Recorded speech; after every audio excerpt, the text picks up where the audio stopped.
Quédate en la radio pública. Ya viene Política a fondo. Con la conducción de Bernardo Elfman. 90.7, la radio pública. Entrevistas a la manera de Bernardo Elfman. Las voces del pueblo hablan en la radio pública. Política a fondo. Un pueblo, todas las voces.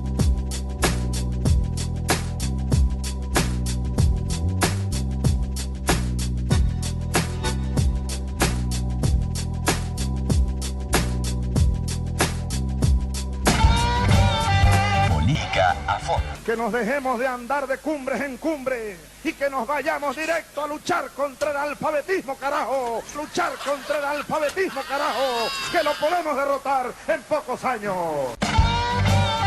Política a fondo. Transformación del sistema educativo que ya está en marcha.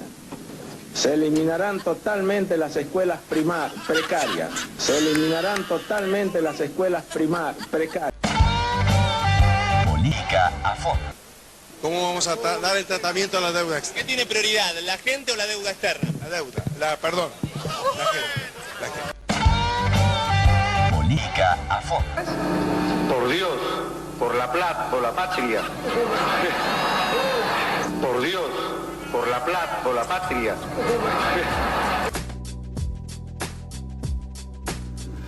Muy buenas noches, bienvenidos a una nueva emisión de Política a Fondo en Cuarentena. Programa que usted sabe va todos los jueves de 21 a 22 en la radio pública de Marcos Paz. Con un gran trabajo, por supuesto, el sistema de medios públicos de nuestra ciudad, y especialmente Flavio Chaboni y Francisco Garitón Andía en la edición y artística del programa.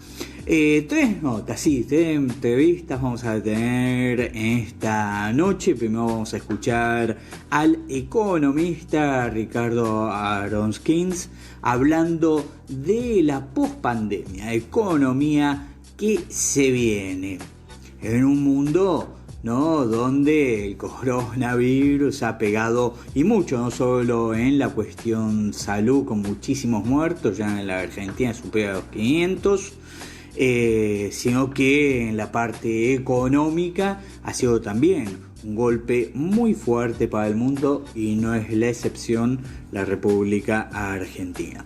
Vamos a hablar también con el constitucionalista Eduardo Barcesá, que siempre deja muchísimos títulos cuando conversamos con él. El tema central: ¿qué hacemos con esta justicia?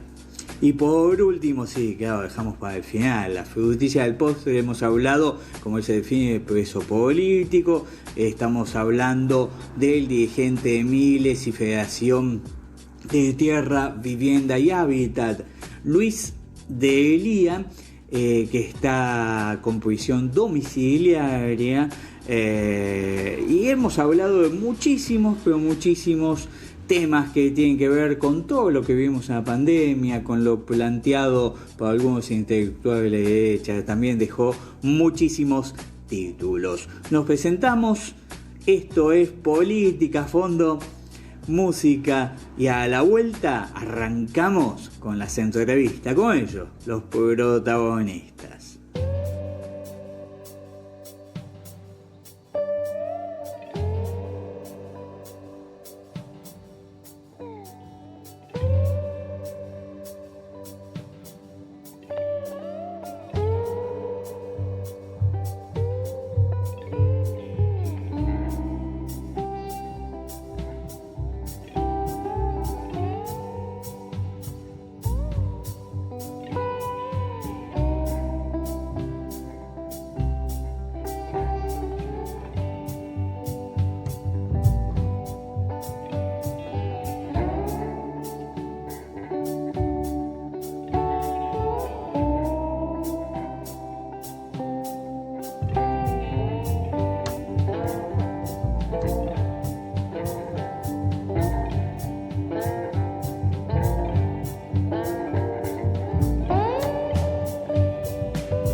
fondo vamos a hablar con Ricardo Aronskind, es economista, profesor en la Universidad de Buenos Aires.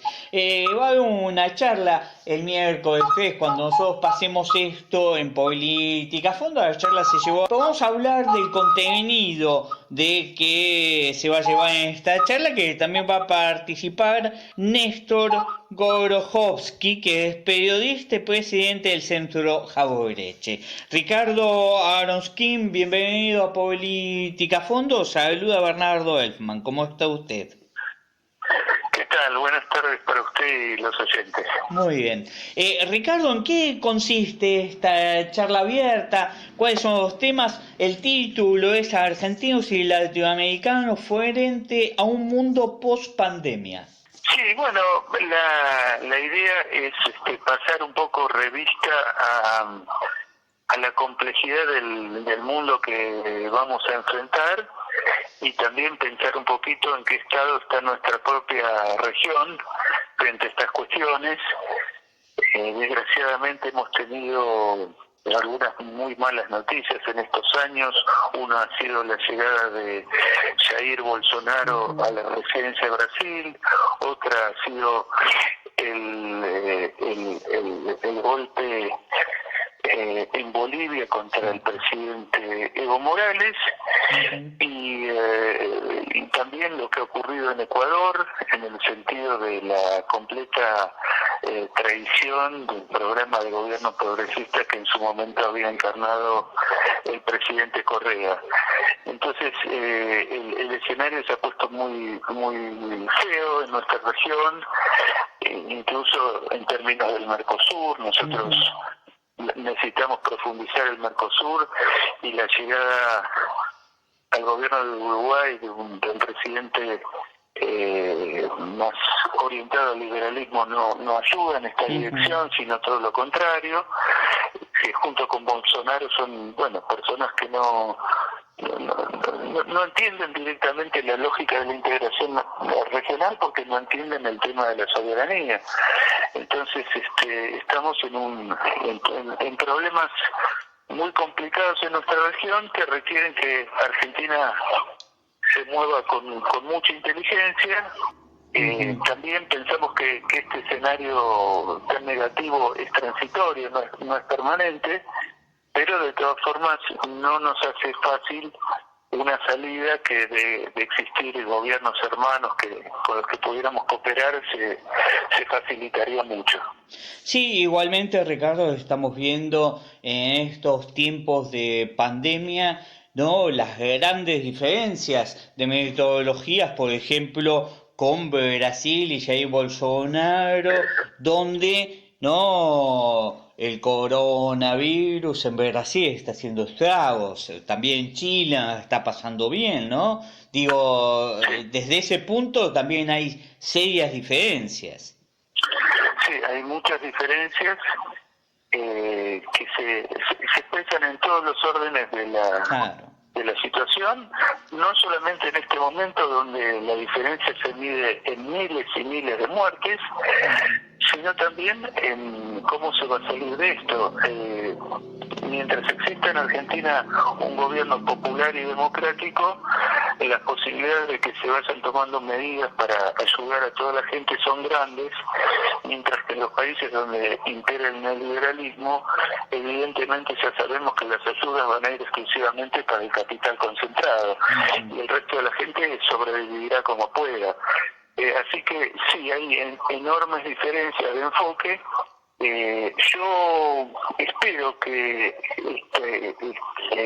estas diferencias vayan desapareciendo, en el sentido que en los diversos países empiecen a aparecer alternativas populares a estos gobiernos que realmente son nefastos, ¿no? Fíjate que en Chile el año pasado había estallado una bronca acumulada por décadas, con mucha fuerza, y la verdad que al gobierno de Piñera lo salvó la pandemia, ¿no? Es decir, claro, el hecho de que la gente se haya tenido que ir a la casa. De todas formas ha habido fuertes manifestaciones en las últimas semanas en los barrios populares porque la gente pasa hambre y el gobierno no responde, no reacciona. El ministro de Salud en estos días nos ha sorprendido con una declaración insólita. Dice, no me imaginaba que en Santiago de Chile había tanta pobreza y tantas carencias. No, es algo... El tipo gobierna un país que no conoce. Exactamente, algo increíble. Y hablando de situaciones que estamos viviendo, digo, porque no solo es la de Latinoamérica, es todo el mundo, como dicen ustedes. ¿Y qué parece lo que está pasando en Estados Unidos? Bueno, el racismo en su máxima expresión y los movimientos de la gente, ¿no? Que ha salido a la calle a decir basta. ¿Cómo va a terminar toda esta historia? Bueno, no sabemos porque la verdad que en Estados Unidos cada tanto hay este tipo de erupciones de mucha bronca, de mucha furia, de mucha impotencia, y bueno, pasan y las policías siguen y el racismo sigue y la desigualdad social sigue. Con esto no digo que vaya a pasar lo mismo, digo que el sistema es fuerte allá y logra de alguna forma absorber esto. Ahora, hay que tomar en cuenta el factor Trump. Trump no es cualquier presidente, sino que es un presidente especialmente inepto, especialmente bruto. Y eso puede hacer que, digamos, lo que podía ser manejado con un poquito más de inteligencia, lo único que conocemos de Trump son sus declaraciones a favor de la represión. Y la verdad que es por la índole de las manifestaciones y que recorren todos los puntos del país, incluso me comentaba un amigo que vive en Estados Unidos, las ciudades más tranquilas donde nunca pasa nada, me da la impresión de que esto está reflejando algo más que un cansancio en relación a la violencia racial, sino que hay un cansancio también de la injusticia social enorme que hay en Estados Unidos, de la mentira en relación a que todos tienen oportunidades. No es cierto, pero no solamente no es cierto para los negros, no es cierto tampoco para los blancos y sobre todo para los jóvenes. Vos fíjate que cualquier imagen que veas vas a ver miles y miles de jóvenes norteamericanos, negros, blancos, latinos, todos participando con mucha convicción en esta lucha, porque me parece que trasciende el aspecto exclusivamente racial y empieza a aparecer un enojo muy grande con un sistema muy injusto, muy concentrado, muy brutal, donde en plena pandemia hay 1.000 millonarios norteamericanos que están incrementando sus ganancias increíblemente, mientras hay 41 millones de norteamericanos que se fueron al desempleo. Entonces es tan salvaje el sistema que me parece que en esta protesta hay mucho más que simplemente la cuestión racial. Exactamente.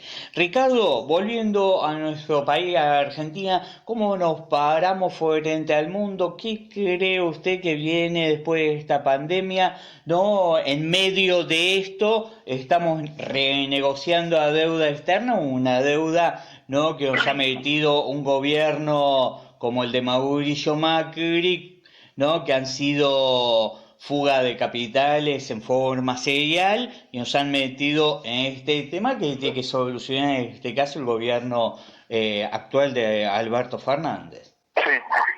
Bueno, las negociaciones se van prolongando.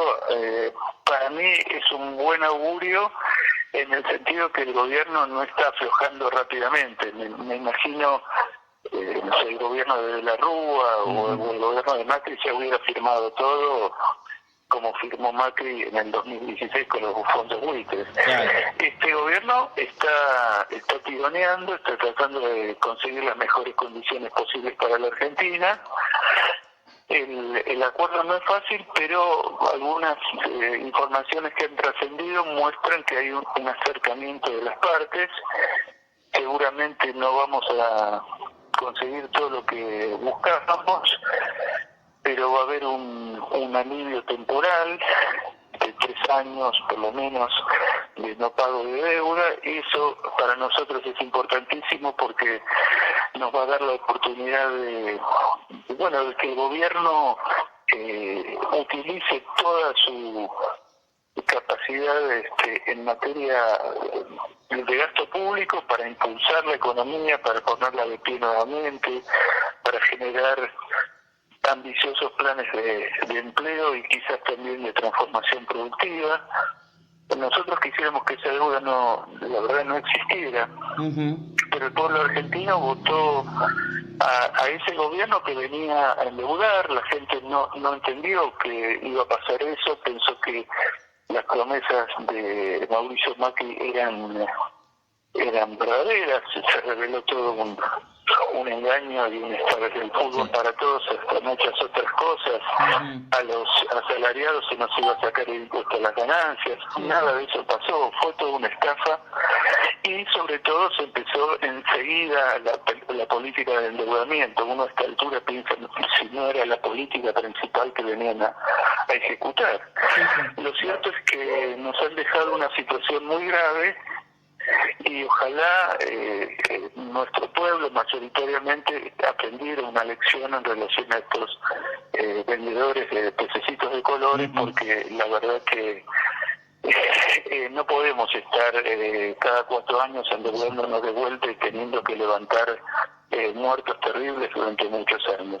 Así Argentina no va a ninguna parte, ni es necesario, que haya un consenso nacional anti-endeudamiento muy importante para cerrarle el paso a estos endeudadores seriales, que ya son, por otra parte, la tercera vez que ocurre, ¿no? Es decir, ocurrió con el proceso de organización nacional, ocurrió con el menemismo y ahora volvió a ocurrir con el macrismo. Yo creo que tiene que aprenderse esa lección para que los argentinos entremos en un sendero de crecimiento. La verdad que Argentina es un país con increíbles posibilidades, no puede ser que esté pasando por esta situación.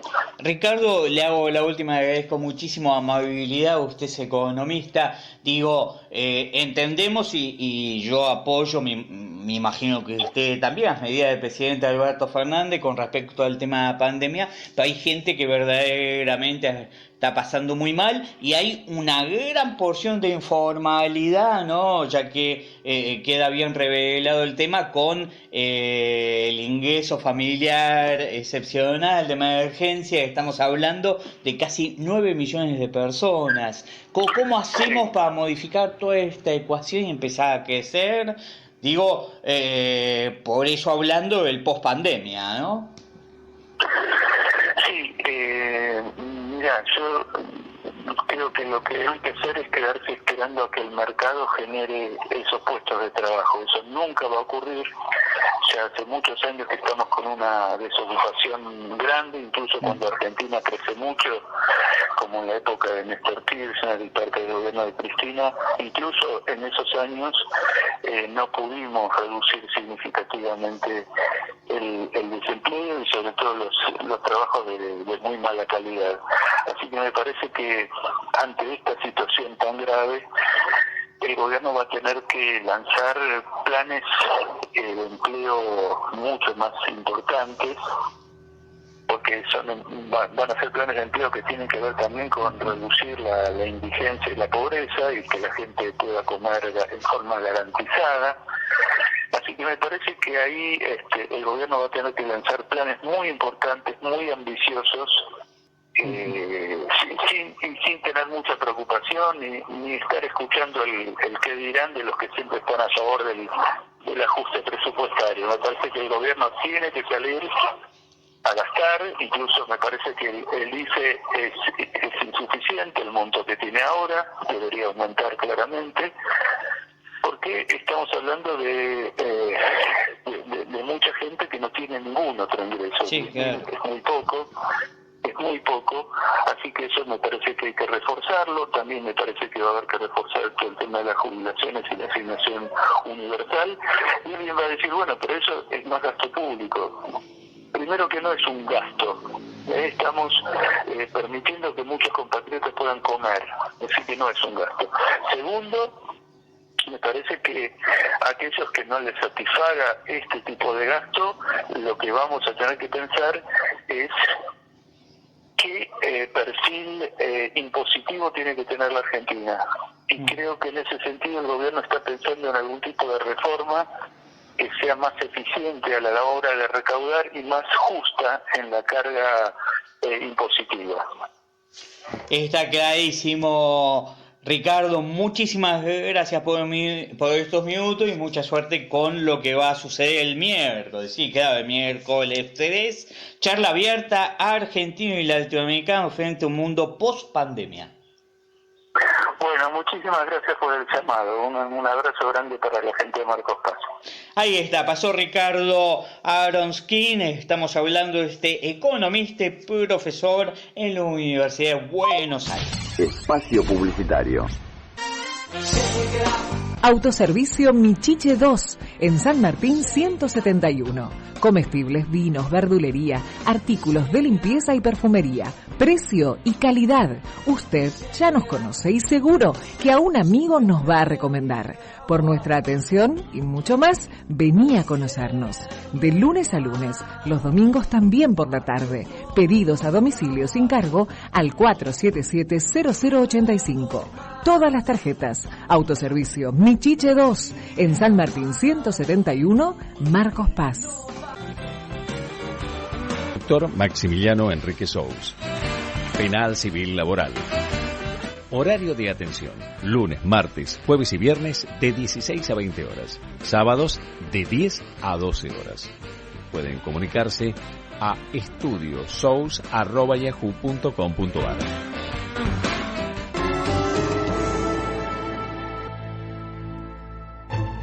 No pierdas tiempo. Anda viendo en qué te podés inscribir en lo que resta del año y no lo dudes. El Centro Cooperativo de Formación Profesional Mariano Acosta tiene cursos y aranceles a tu medida. No cobramos matrícula, certificados oficiales. Además, licenciatura en enfermería. ¿Dónde? En Supería Iberá, Mariano Acosta. Lo mejor está por venir.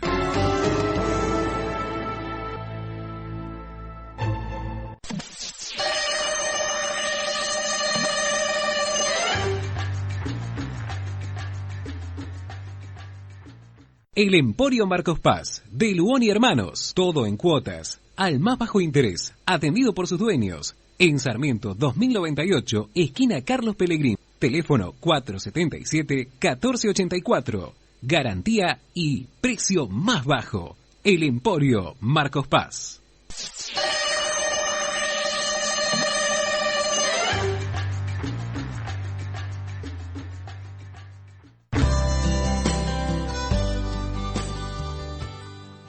Sindicato de Empleados Municipales. Ayuda, beneficios, turismo. Un sindicato para la gente. Acércate a su sede central de Roque Sáenz Peña 355, en nuestra ciudad de Marcos Paz. Sindicato de Empleados Municipales. Un sindicato para la gente.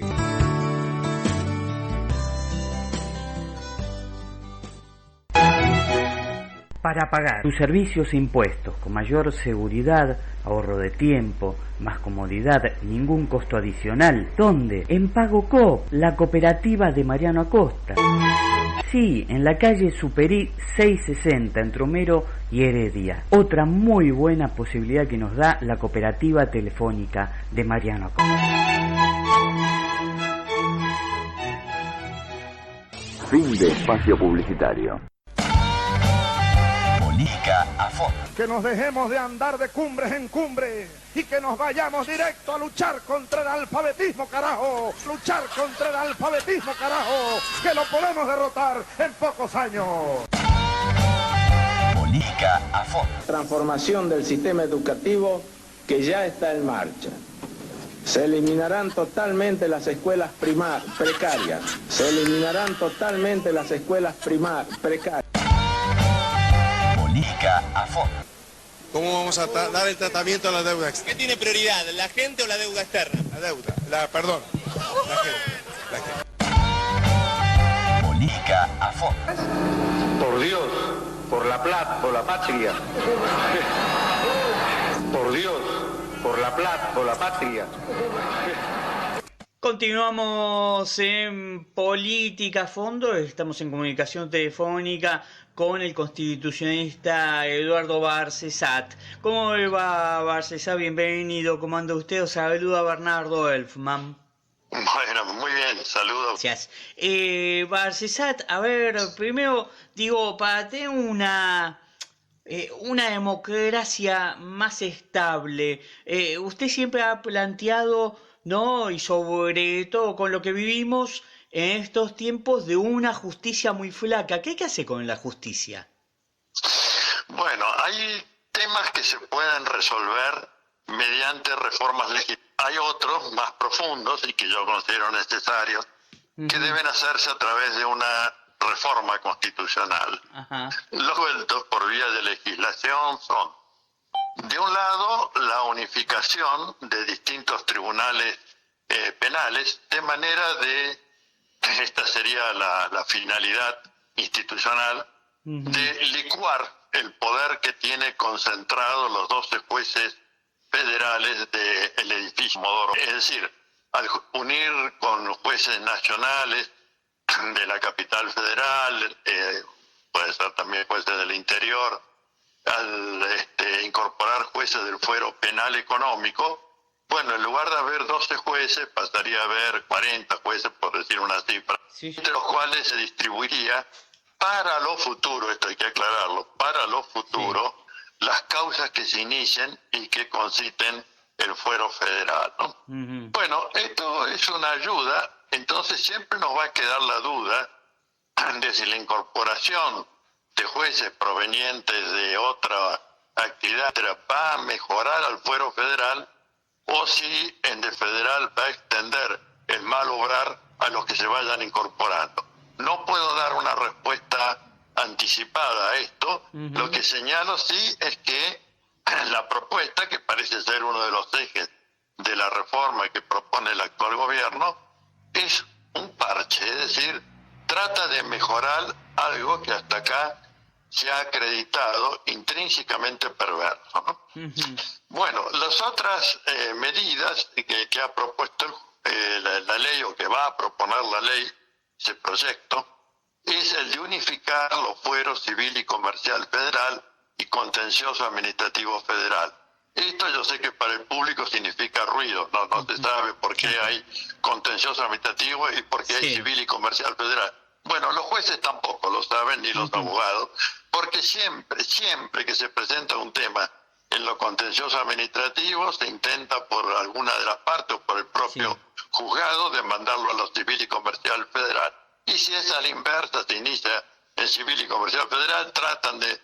Y una vez se pasa el litigante, el justiciable, un año a la espera que se defina cuál es el juez competente, con lo que su reclamo queda postergado porque no se trata nada, a pesar de que la ley prevé que las medidas cautelares o pruebas de urgencia, nada se trata, y esto va nuevamente en detrimento del justiciable. De modo que unificarlo es favorable. Ahora, también aquí debo decir, esto no es incorporar sangre fresca, por decirlo, a la justicia federal, civil y comercial y contencioso administrativo. Es juntar lo que ya hay.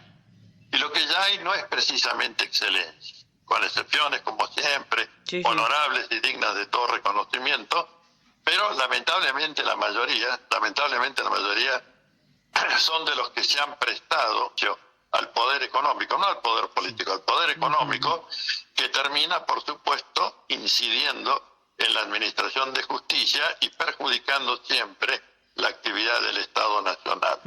Bueno, esa es otra de las medidas, que nuevamente vuelvo a decir, es bueno, pero es parcial. Las medidas de fondo, yo creo que inexorablemente convocan a una asamblea constituyente. ¿Por qué? Porque se trata de que el futuro Poder Judicial cumpla los dos primeros requisitos que establece la Constitución Nacional actual, es el texto de 1853, que sea republicano el poder y que sea representativo. Actualmente el Poder Judicial no es ni representativo ni republicano, ¿no? Creo que tiene que haber, no en la justicia voto popular, no creo que las experiencias de voto popular de jueces no han sido fructíferas. Creo que tiene que haber carrera judicial, concurso de antecedentes y oposición, pero que el órgano de contralor del Poder Judicial, que es el Consejo de la Magistratura, sí tiene que ser ungido por el voto popular, porque es un poder político, no es quien administra justicia ni quien dice cuál es el derecho aplicable, no. Controla a los jueces, controla los procesos de designación y de remoción y el presupuesto, que también debería controlar y que no lo hace porque lo sigue administrando la Corte Suprema. Bueno, esto requiere, por supuesto, de precisión constitucional. Entonces, que en una reforma constitucional, tratándose, repito, un órgano político, porque no emite sentencias ni revisa sentencias, podría el pueblo, y debería el pueblo, participar y tener un estamento. Es decir, hasta aquí son 3 estamentos: los magistrados, los abogados y los académicos abogados. Bueno, pienso que sería bueno que hubiera un estamento popular, sea de entidades de derechos humanos, sindicales, organizaciones, etcétera, que controle a la familia judicial, porque si no, se reproduce estas relaciones endogámicas, en que como todos litigamos, o somos jueces, o somos académicos que litigamos, termina habiendo una especie de confraternidad nada sana a los efectos de asegurar una correcta administración de justicia. Así que el ojo del pueblo en el Consejo de la Magistratura para mí es una clave de su democratización, ¿no? Bueno, esto es lo que requeriría, repito, de una reforma judicial. Y después hay problemas de coyuntura que hay que ponerlo de relieve. Recordemos que en el discurso de asunción del actual presidente y luego en el del inicio del año legislativo, habló enfáticamente de la necesidad de terminar con las persecuciones judiciales. Varias veces dijo nunca más a estas persecuciones, a la arbitrariedad del ejercicio de la función jurisdiccional, a la infisión del poder político en la administración de justicia, pero hasta acá, digamos que las rectificaciones que ha habido y que operaron en el seno del propio Poder Judicial, que veleta como ve el cambio de los vientos y se orienta enseguida para dónde tiene que apuntar el gallo, ¿no? Bueno, pero realmente esto es muy lento, esto es, diría también parches y parches pequeños. Lo que necesitamos es un pronunciamiento que yo creo debería emanar, en este caso de la Corte Suprema de Justicia, que recuerde lo que nuestro sistema constitucional y penal y los tratados internacionales de derechos humanos establecen respecto de los procesos y particularmente los procesos penales en cuanto a la legalidad de la adquisición de la prueba, al mantenimiento de la presunción de inocencia, a no privar de la libertad innecesariamente. Por supuesto que alguien podría decirme, mire, Barcesá, pero eso es lo que ya dice. Como usted recuerda, la Constitución, los tratados y las normas procesales penales. Y yo digo que sí, que efectivamente es así, pero le recuerdo a la Corte Suprema que cuando se sospechó que el manejo de las grabaciones obtenidas que estaban bajo su administración habían filtrado diálogos y situaciones que nada tenían que ver con causas judiciales. Recordemos paradigmáticamente una conversación telefónica entre la expresidenta y el doctor Parrilli, que no tenían, estaban hablando de ninguna causa, pero lo que se dijo ahí, como era un poquito gracioso, picante, póngale uno el nombre que quiera, difundieron por todos los medios y fue viral, como se dice ahora, durante 2 semanas, con lo que había sido el intercambio, particularmente desde la expresidenta hacia el doctor Parrilli. Bueno, entonces, creo que todo esto indica que la iniciativa que el presidente prometió y que concita a los tres poderes, y tengo que ser claro en esto, tanto al legislativo, al ejecutivo como al judicial, pero muy especialmente al judicial, está pendiente de cumplimiento. Está todavía en agua de borrajas y con un tranco muy lento, siendo que lo que está del otro lado es el bien jurídico de la libertad individual. Y esto me parece sumamente grave, por no decir atroz, ¿no? Barcesa, recién lo que usted estaba planteando de lo que hemos vivido es parte de lo que se conoce como lawfare. Sí, señor, y lo digo con mucho y lamentable conocimiento de causa, tanto que dos organismos internacionales han formado un tribunal ético para examinar estas políticas del lawfare y me han honrado designándome presidente de este tribunal, ¿no?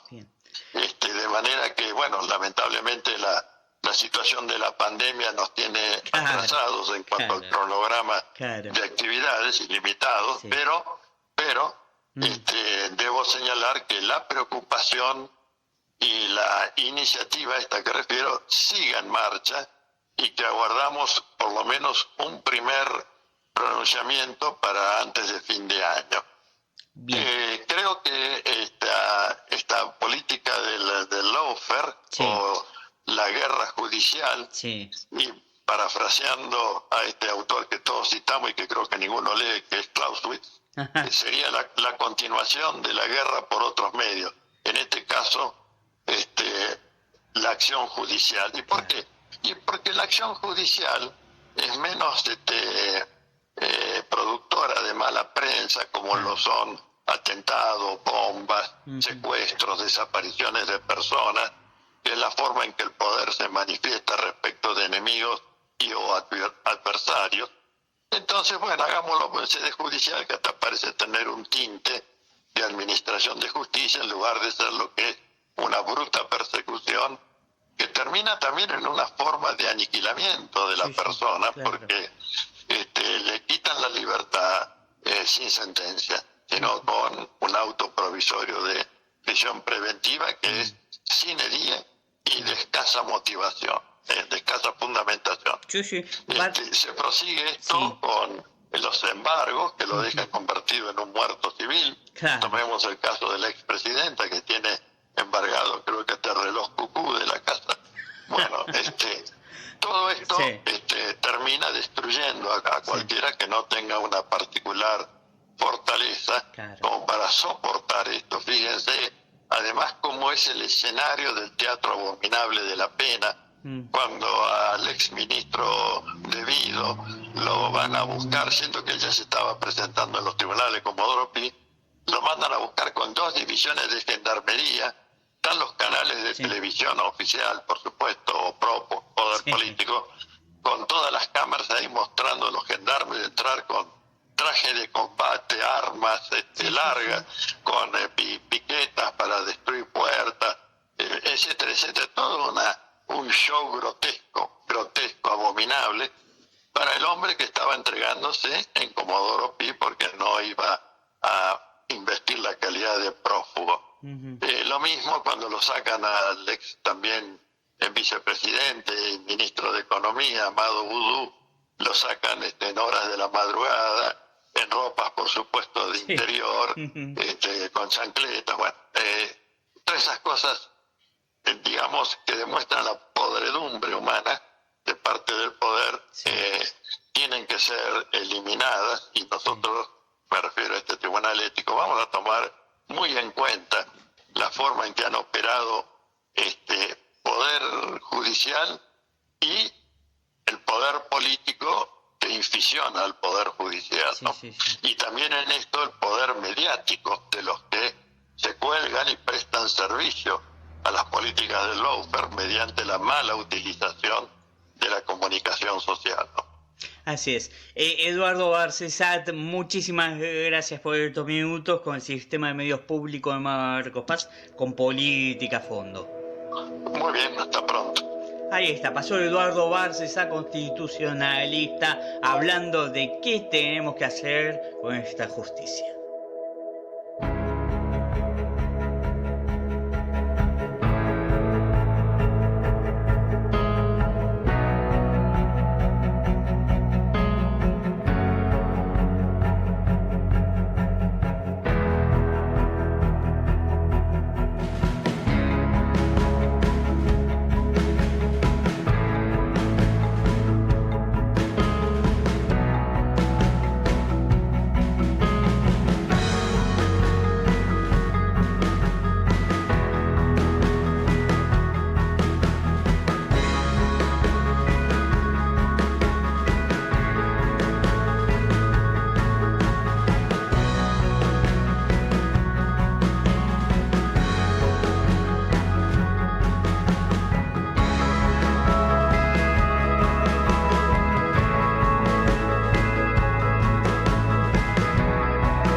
Continuamos en Política a Fondo y en este caso vamos a hablar con el dirigente de Miles y además perteneciente a Federación Tierra, Vivienda y Hábitat. Nos referimos a Luis D'Elia, que en estos días de cuarentena está pasándola en su domicilio particular, privado de la libertad.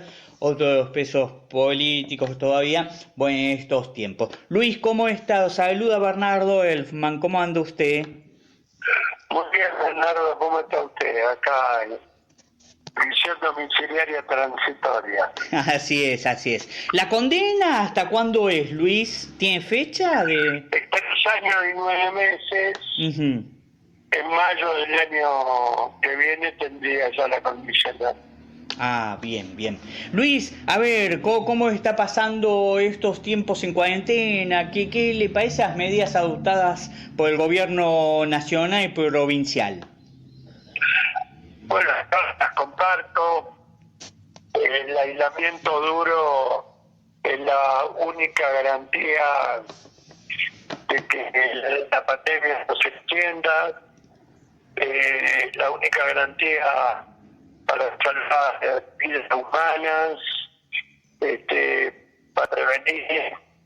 Yo creo que ha habido un muy correcto manejo con la cuarentena, el aislamiento, el haberlo hecho de manera conjunta, todos los gobernadores, en particular el presidente con la ciudad de Buenos Aires y la provincia de Buenos Aires.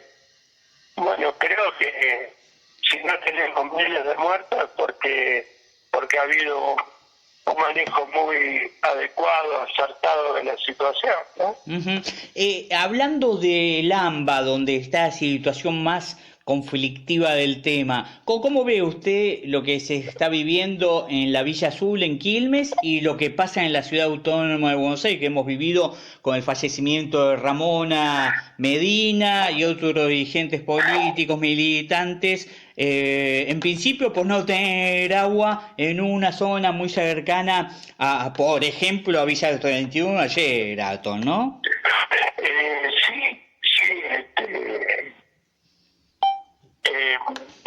En Cava hubo un pésimo manejo. El jefe de gobierno de la ciudad, Rodríguez Larreta, habilitó el funcionamiento de 23.000 comercios de cercanía, lo que generó que se dispararan todos los números de la pandemia en el área metropolitana de Buenos Aires, un manejo donde él subestimó la realidad y de manera irresponsable creó una situación que ahora la tuvo que retrotraer, tuvo que volver a prohibir el funcionamiento de los comercios de cercanía, y en el conurbano, en Villa Azul, al revés. Ahí vi un manejo muy duro del gobernador Kicillof, y del ministro Boyán, prácticamente aislando la Villa Azul y promoviendo una cuarentena durísima. Única manera de que la pandemia no se expanda en el segundo y tercer cordón del conurbano, lo que sería letal para el principal foco urbano de la República Argentina. D'Elia, ¿escuchó las declaraciones de algunos intelectuales de derecha como Severelli llamando una rebelión en contra de la cuarentena y hablando de lo que pasa en Villa Azul como un gueto?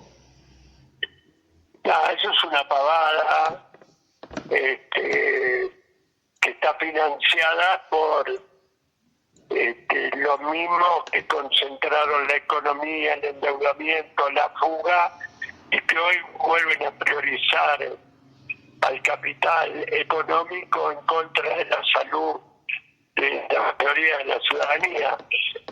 Quieren ver un país lleno de ataúdes a los efectos de conspirar políticamente. Me parece una actitud miserable, espantosa.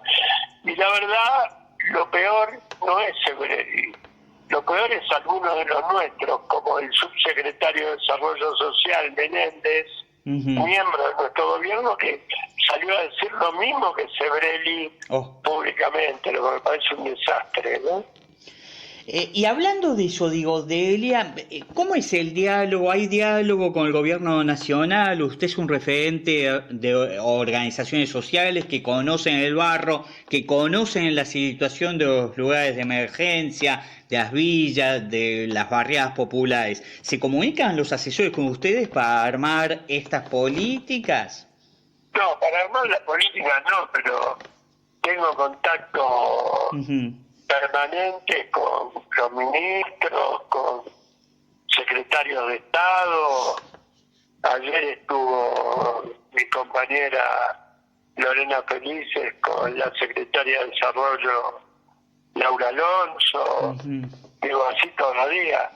Contactos telefónicos he tenido con Daniel Arroyo, con Tristan Bauer, con Juan Martín Mena, bueno, con mucha gente, con Andrés Larroque. No. Está clarito. ¿Cómo cree que es el post-pandemia? Porque no va a ser una situación fácil, ¿no? Yo no creo que la post-pandemia se pueda superar con los instrumentos tradicionales del mercado y de la cultura capitalista, ¿no?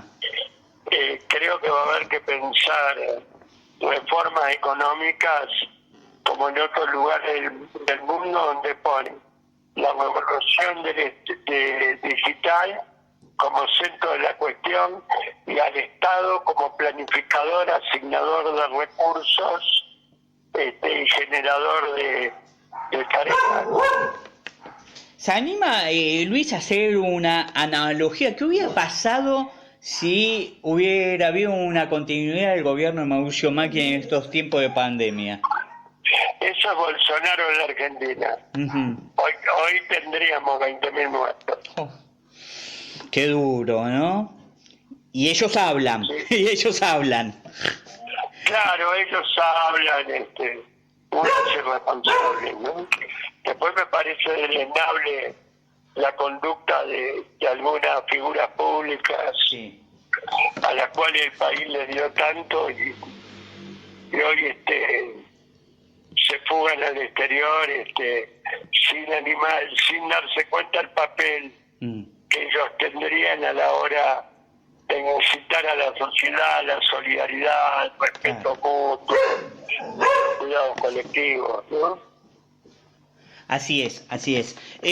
Luis, no sé si lo puedo llevar un poquito para atrás. Digo, usted está en prisión domiciliaria, ha estado en el penal. Digo, no se lo recomienda a nadie. Digo, debe ser muy duro, ¿no? Hay que estar un segundo en la piel de usted. Bueno, el penal fue una experiencia. Perder la libertad es una experiencia que no se la desea a nadie. Yo ahora estoy en prisión domiciliaria, no puedo salir ni a la vereda, en mi casa tengo una pulsera, el encierro es una cosa terrible, muy dura, así que bueno, en esto estamos, ¿no? Luis, ¿se siente traicionado por alguien? No, en absoluto, no. No, en absoluto. Acá permanentemente me he sentido acompañado por el kirchnerismo, por toda la fuerza política. No, abandonado por nada. Bien, ¿y su causa es por el tema Irán? Estuve 4 meses preso por el tema Irán, que disparate jurídico, porque el memorándum con Irán fue aprobado por el Congreso argentino. ¿De qué sanción hablan? Sí, lógico. No, la causa por la que estoy preso por una protesta hace... la de la comisaría. La comisaría de La Boca. Sí, recuerdo. El día que asesinaron al dirigente social Martín Cisneros. Así es, lo recuerdo. ¿Cómo sigue, digo, aquí, por ejemplo, tuvimos contacto y hemos hablado con Mónica Rodríguez, pertenece a la Federación de Tierra que usted conduce? Estamos en contacto con Mónica, estamos trabajando ahora distintos proyectos, una compañera muy comprometida, muy trabajadora, buena persona, a la que yo estimo mucho, ¿no? Y usted, Luis, más allá de estar en prisión domiciliaria, puede seguir siendo, digo, no solo lo es, pero digo, desde lo práctico, desde armar políticas de su hogar, ¿no? Con la gente que pertenece a sus organizaciones. Sí, por supuesto. Yo tengo la posibilidad de tener un teléfono ahora, así que el teléfono me vincula prácticamente a todos los compañeros. Hoy con el Zoom y con otras posibilidades me estoy reuniendo más que antes con los compañeros. Buenísimo. Bueno, Luis, ya falta poco para su liberación, como usted bien manifestó, mayo del año que viene, así que posiblemente tengamos la posibilidad en algún momento de poder hacer esta entrevista en forma presencial. Le agradecemos muchísimo. Bueno, cómo no. Bueno, a disposición de ustedes y le agradezco mucho esta nota y un abrazo a todos los vecinos de Marcos Paz, ¿no? Muchísimas gracias. Pasó Luis Delia, Federación de Tierra, Vivienda y Hábitat y Miles, hablando con nosotros aquí en Política a Fondo.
Llegamos al final de Política a Fondo, programa de alto vuelo, con Aaron Skins, con Barcesat, con Luis Delia. La semana próxima, bueno, ya estamos ingeniando, viendo, a ver con quiénes podemos hablar. Ellos son los protagonistas de lo que estamos viviendo, ¿no? O por lo menos con sus análisis, ¿no? Del presente y el futuro. Intentamos simplemente ser un conductor, ¿no?, entre las ideas de nuestros entrevistados y que respondan a todo lo que creemos, ¿no?, que son los grandes interrogantes que tenemos hoy en día.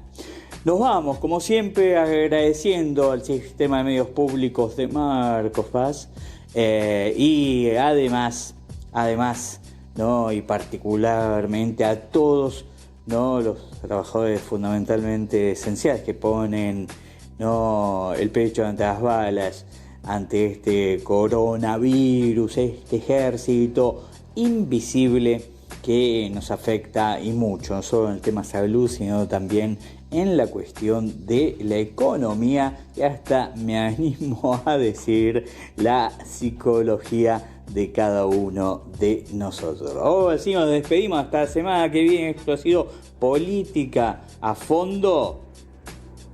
Una semana, solo una semana, el jueves próximo, durante 1 hora, 21 a 22, aquí, en el Sistema de Medios Públicos de Marcos Paz, en la Radio Pública. Chao.